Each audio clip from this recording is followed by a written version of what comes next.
Hey, how you doing? My name's Bob. Welcome to the Odin's Horde channel. This is video number 1. Now, I have to admit, I did do a short right before this video on what movies I might do tonight. And actually, being it's number 1 video, I decided to do one that's a little bit more special than some of the other ones. Probably not one of my favorites, but it's one that ranks up there because of where it's located. And so, first, to give a little backstory to this actual channel, let me position my chair here. A little backstory to this channel is years ago we used to have the DVD subscription through Netflix, and so whenever you'd get your DVDs, you know, it was a hit and miss if you liked them or not. And so with the app, you could actually go on and see how other people rated the movies. And so if there was a movie I liked, I would see who else liked that movie. And this is back in the old DVD app rating system. And so if I seen someone else thought that what I thought was a 4-star movie gave it 4 stars too, then I would look to see what movies they recommend in their own queue, what the other movies they gave a 4-star to, or maybe even a 5. You know, if I thought a movie was 3-star and they thought it was 3-star, I'd look to see what they thought was a 4 or 5-star. This is out of a 0 to 5-star rating system. And so anyways, they got away with that algorithm on the Netflix app. And so it was kind of hard to see if a movie was any good or not. That's probably why they got rid of it, is because it forced people to watch more movies without knowing if it was going to be junk or not. And so if someone it was linked to on Netflix said this movie was a 1-star, I knew I wasn't going to get it. I wasn't going to rent it. And so, you know, back then, of course, DVDs, you had to wait 2, 3, 4 days to get one once you send it back. So now, spring forward, now you got Redbox, you had Amazon Prime, you know, DVDs kind of became obsolete with Netflix. I don't even know if they still do DVDs. I know they do.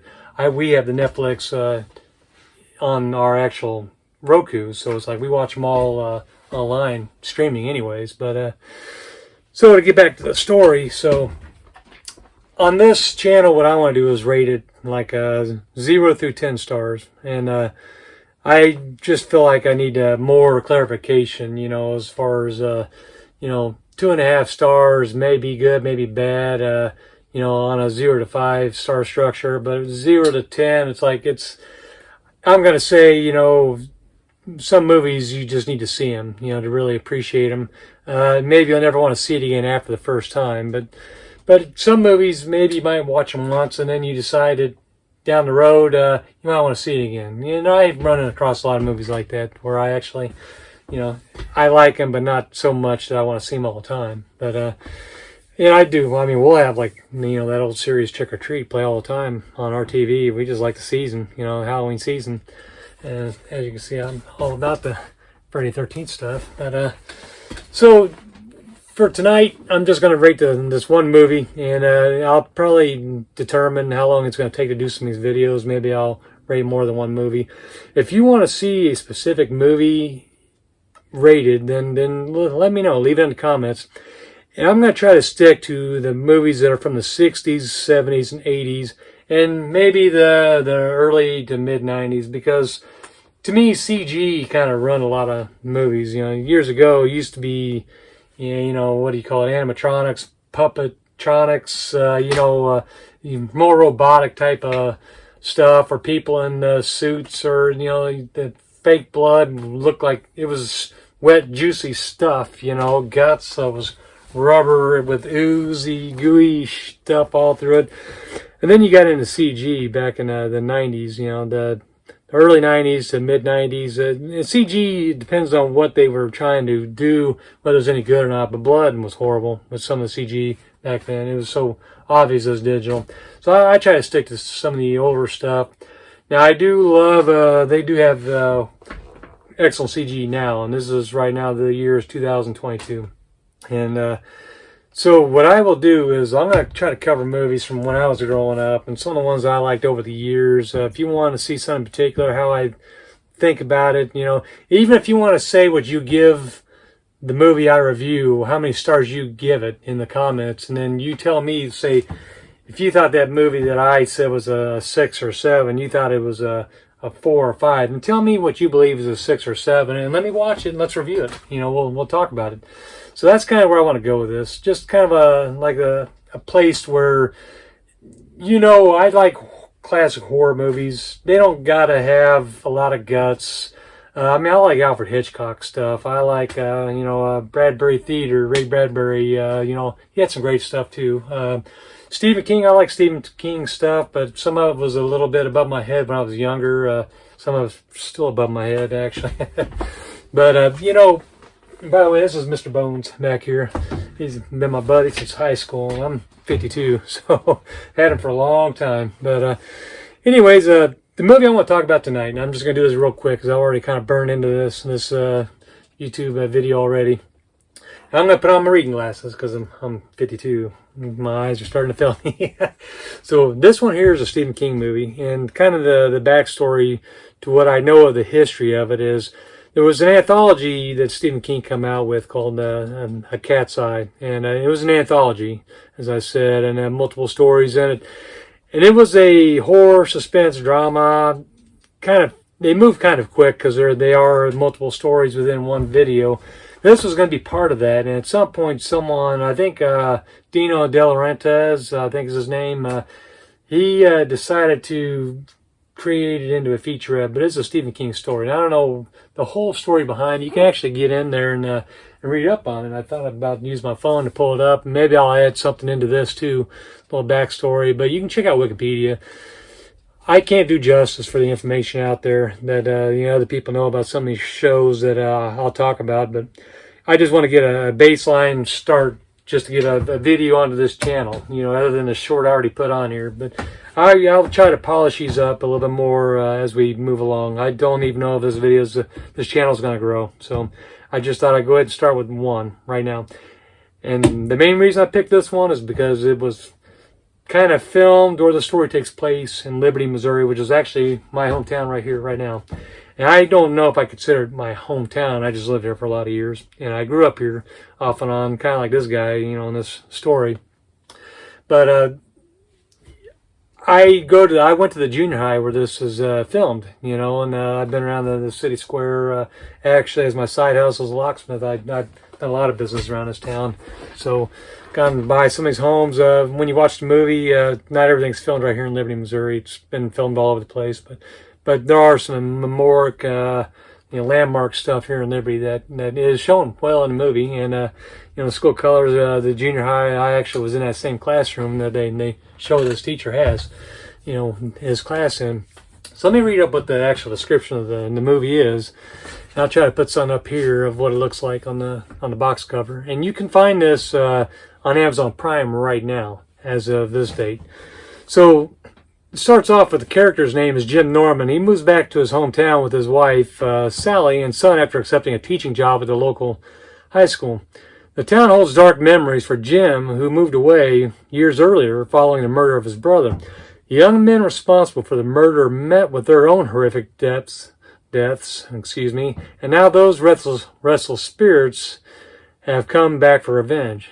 I'm sorry, I need to wet my whistle with some coffee, but this is based on a Stephen King short story. But so the main bad guys, and they died originally when he was younger, and when he comes back to teaching his high school, what happens is as he starts teaching, students start disappearing from the school and his class, and as each one disappears, one of these I don't know what you call them, their people start coming back to the class, and it's actually starts reminding him of the people that killed his brother when he was younger, and so they are the school bullies. And there's a whole bunch of these kids that if you watch this movie, you'll recognize them all throughout.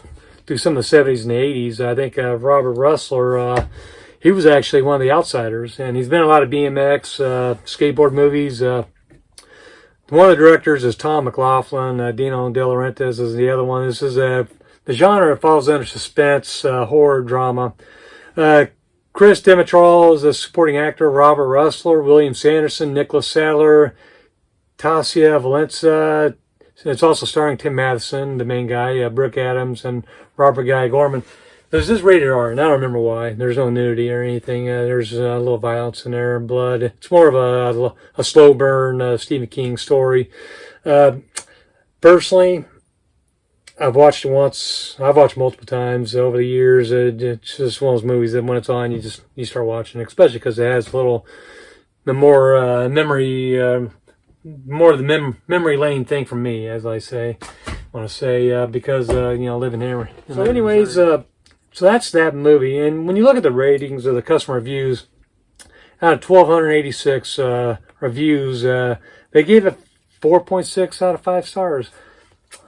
Personally, I give it maybe, and I like Stephen King, and so I'm not knocking him or his movie. It's, when you read the books, I'm sure it's probably a 10 on everything, a scale of 0 to 10 stars. I'm going to go from a 0 to 10 scale. 0 to 5 just isn't enough, and you need a little bit more in there, I think. So 0 to 10. I'm going to say the movie itself was a 6 or 7. So that's where I'm going to be at with some of this. So I'm going to try to do a lot more of the higher level movies that I think are really excellent horror movies. Growing up in the 70s and 80s, I watched a lot of Friday Night. So there's a lot of made-for-television horror movies. Like Squirm, Alligator, Piranha, different types of movies there. Creature feature type stuff. Which reminds me, there are all kinds of other channels where you can watch old horror movies. Creatures features on YouTube. I think Castle, God, I can't even think of their name. I'll put it up here somewhere. Castle Horror. There's a whole bunch of different channels on, I can't even think of their name, on YouTube anyways. God, I'll think of Castle Dark or Dark Castle. I'll get it. I'll put it on here anyways. But, there are 2 or 3 different actually creature feature channels. I'm not sure the history on that. I'll have to look into it because maybe that's something else I need to add in other places to find quality movies. My father used to drop me off the movie theater back in the 70s and 80s. And I was young, back then you could do that and just kind of sneak in from one movie theater to the next, next door whenever a movie was done. And sneak in there and watch the next movie. But I remember watching Ghost Story, Wolfen, Looker. Looker was another great 80s movie. I think it was early 80s. It's another one. I say they're great, but now if I sit down and watch it probably now, I probably wouldn't give it that high of a rating. But they're great movies. They stuck with me, and ones I remember. Friday Night had a lot of them, and I watched a lot of vampire movies back then too, werewolf movies. And these aren't, like the greatest budget movies. They don't compare to the horror you'll find nowadays in the theaters. And it's just one of those sad things. These have more of a classic feel to them, like an end of an era type of movie setting you have.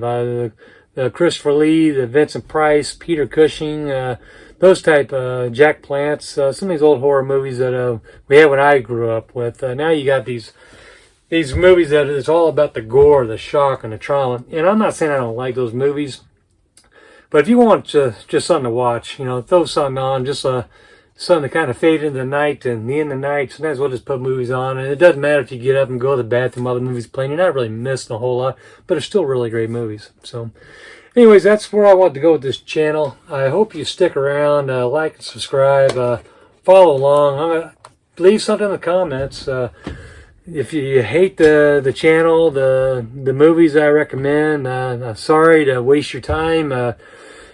If I say it's a 6 or 7 star and you think it's a 1 star, then say that. And then, like I said, tell me what you think is a 10-star movie. And I'm talking from the 70s, 80s, and 60s, 70s, 80s, maybe the early to mid 90s. And there are some great movies now. I personally, if you want to get into the more modern movies, I'm a freak. I liked Human Centipede. I liked the original Martyrs. I liked the movie, Let Them In. There was a lot of good movies. I love, horror movies. Cold Prey was another good one. And I'm not going to give you how many stars I recommend any of those, but those are the ones I love. Dead Girl's another great one. So that's where I'm at with where I like movies. And there's a lot of low budget horror movies I like too. So. But I'm going to try to stick to the older ones on this channel. Maybe I'll throw in a newer one. But you know, it's everyone. All movies are subject to what kind of genre you like. So, anyways, thanks for watching. Like and subscribe. Share the channel. Give me some recommendations on what you think I ought to talk about. Maybe we'll find some other people that if someone in the comments says they have an 8-star, 9, 10-star movie, tell me what it is. I want to see it, and I'll give you my feedback on what I think it is. So with that, like I said, I think with the Stephen King one that I just talked about, sometimes they come back. I'm going to say 6, maybe 7 stars. There is a sequel to it, not near as good as the original, I don't believe. But it is a kind of a low-budget movie. Some of the Stephen King's movies were kind of low budget. Some of them are big budget, but it's worth watching once. Maybe you won't want to see it again after 5-10 years. Maybe you might enjoy it, you know, down the road. But I appreciate you watching this, and thank you so much for watching. Bye bye.